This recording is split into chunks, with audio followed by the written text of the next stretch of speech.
The one and only Mike DeCourcy of the Sporting News, national college basketball writer, just a Hall of Famer in my eyes. All right, let's. I know you've been talking about it, and I think we were all stunned. I think last Friday we talked to David Teal about it, who was writing a special for his old paper.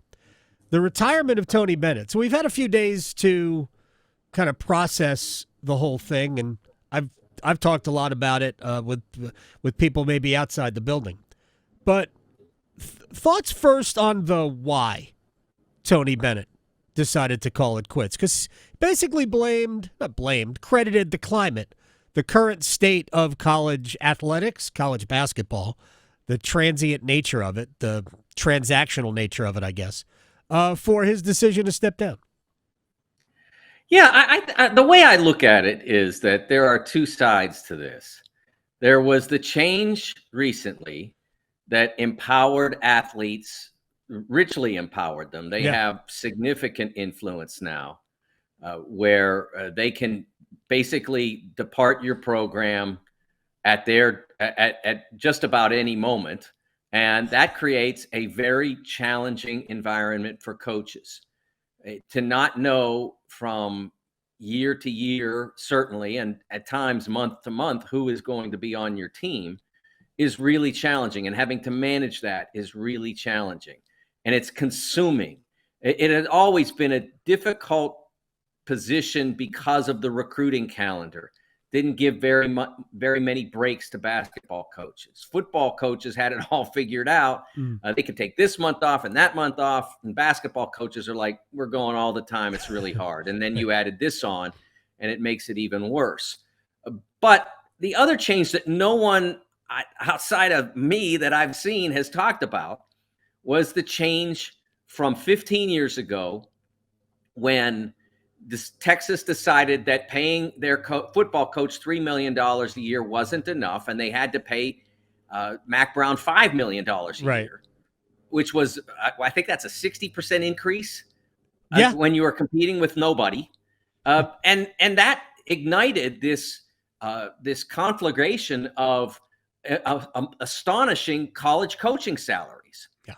And what happens with that is you get to a point because of that where you don't have to have this hassle if you don't want.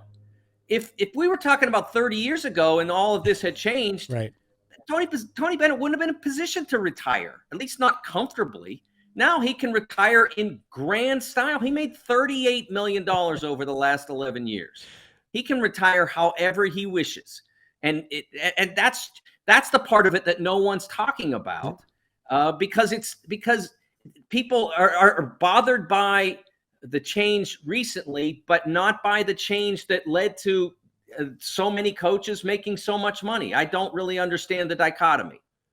Yeah, it's hard to believe that I still do this. I'm just kidding. Mike DeCourcy of the Sporting News is joining us here. Okay. Certainly that allows them the leeway, the financial leeway to say, you know what, I'm done with it. My real problem with what he did isn't that the climate doesn't allow him to build a roster like he did, 5 years ago when he had a team that won the national championship, because that was a roster built on continuity. So I get that he doesn't have that.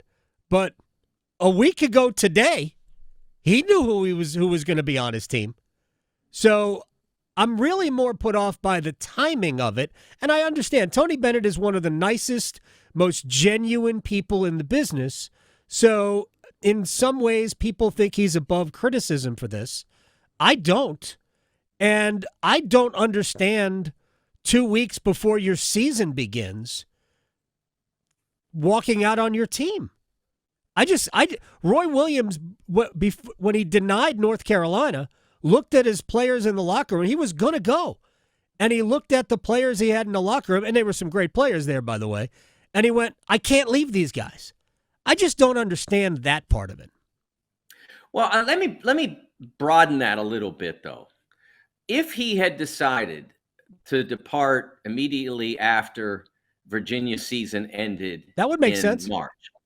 If he had decided that, then everybody that worked for him, and what is that now, 10, 12 people, would have been imperiled relative to their employment. So there are two sides to this. Right. Everybody on his staff that wanted to return and he wanted to return was able to return for another year and get paid for another year and have a job for another year. And if by some chance Ron Sanchez becomes the next Tony Bennett, then they might all continue on past that. If he had retired in March, none of that happens. So I can understand anyone who is inflamed by the fact that he left his players on the hook. He made promises to them that he did not keep. But I do think you need to look at that other side, that no matter when he left, somebody was going to get a rough deal, because that's the nature of college sports. It's the nature of sports.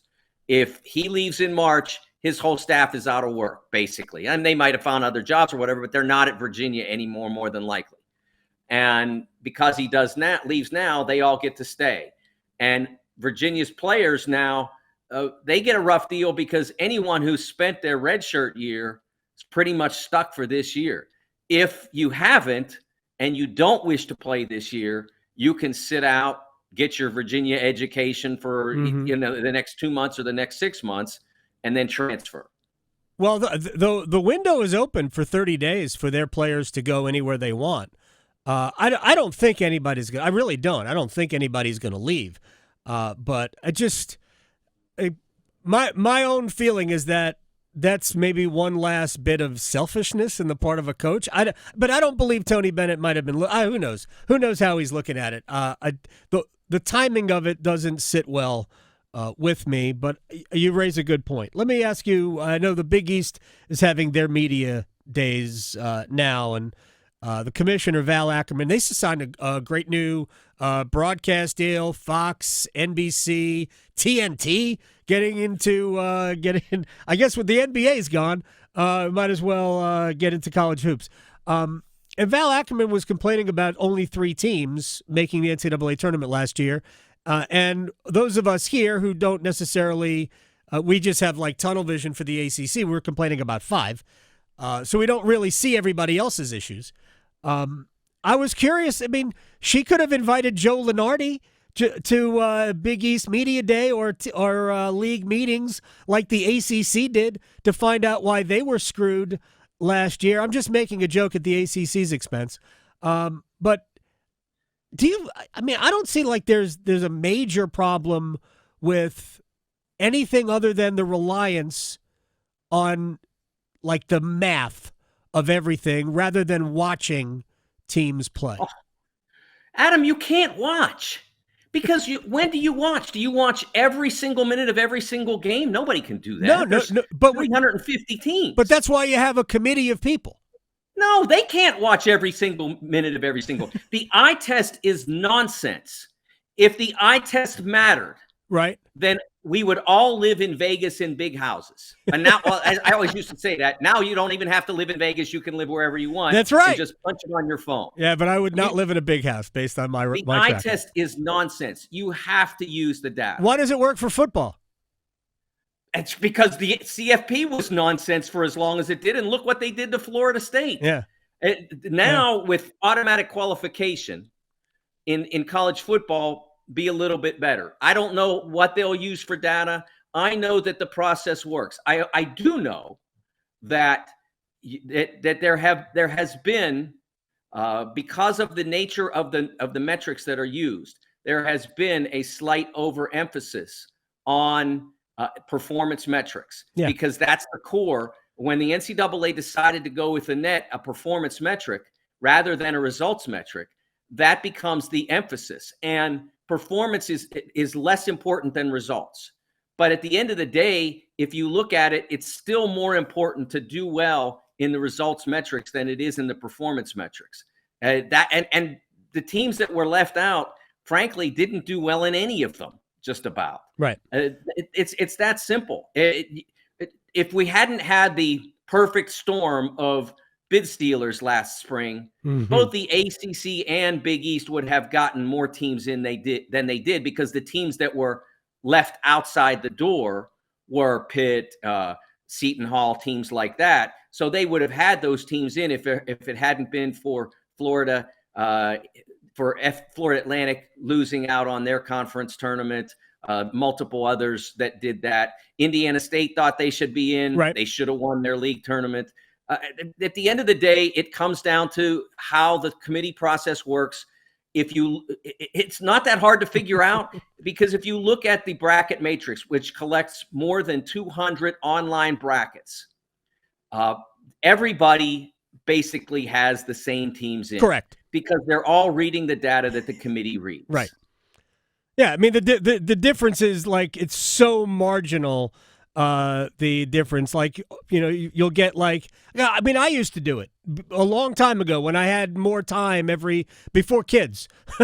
When I had more time every week, I would do it every week. And I would come up with, of the 31 at-large teams, I would get 30. Every year I'd get, because it's just not that difficult. The seeding part is probably a lot more difficult. By the way, one of those bid stealers was NC State last year, because right. And it was funny. The narrative coming out of the preseason poll was the ACC is being disrespected again. And I asked two questions. One, who in the ACC other than Duke and Carolina had to be ranked? And I think you and I are on the same page.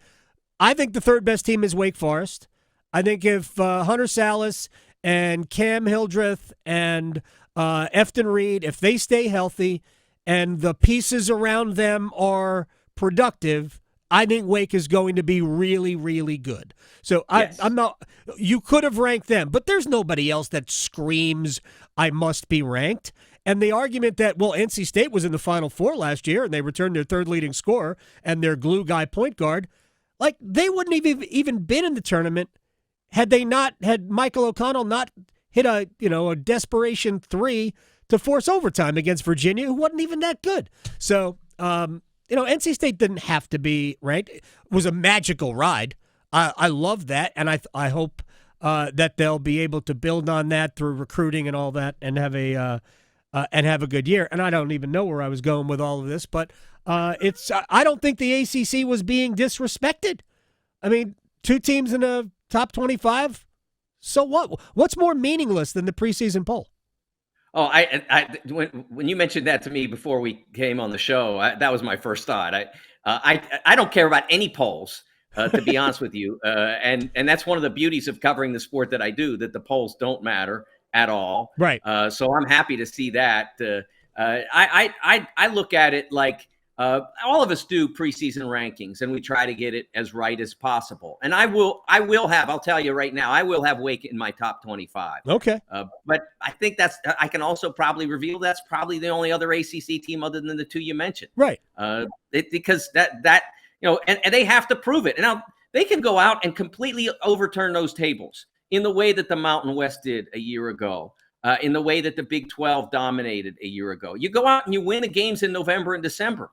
I'm really weary of this idea that, well, you shouldn't wait November and December so much because teams get better. And I'm like, do only teams in the ACC and the Big East get better? Right. Nobody else does? Right. It's nonsense. Yeah. You have to perform because you're establishing the value of your league wins. Yeah, this is the fabric. This is the fabric of the national part of college basketball happens in November and December, although Duke, yes. I believe Duke and Illinois are going to play a non-conference game. I think it's in February, which is right. What we used to have on a regular basis was national non-conference games in the second half of the ACC season. I had Duke and UCLA a couple of years in a row. Duke used to play St. John's or Georgetown, every year, like in January or February. Heck, I remember a weekend where Maryland, when I cared, hosted Villanova and Notre Dame in the weekend, both on the weekend. Outside of ACC play, we're going to have to wrap up here, but I want to ask you one quick question. Gosh, I want to talk more basketball with you, but you're a Steelers fan. Mike Tomlin did he get it right with Russell Wilson? Oh, he got it perfectly right. I was on board to the extent that I thought that Justin Fields had shown that he wasn't at this point capable of using all the passing game that was necessary to make that team as good as it could be. I thought the way to go would be to continue to start him until he completely faltered and then make the move. But Mike gambled in a sense that Russ could be ready enough to beat the Jets. And then you have a full week more than a full week to prepare for the Giants, and then the bye week. And so the timing couldn't have been better for his return to health. And his performance on Sunday night was terrific. It wasn't perfect, but he did some wonderful things. Didn't get sacked. Was really smart about using the pocket and allowed some of their better receivers to get actively involved again. Yeah, I thought after a tough first quarter when Twitter had already decided he was washed, he was great the last 3 quarters. And if they get any semblance of offense, then they are dangerous because the defense is so good. And we like all the Wilsons here because we're big fans of Peyton Wilson, your new stud middle linebacker. Mike DeCourcy of the Sporting News at TSN Mike on Twitter. My friend, I appreciate your time, man. Talk to you soon. Thanks, Adam.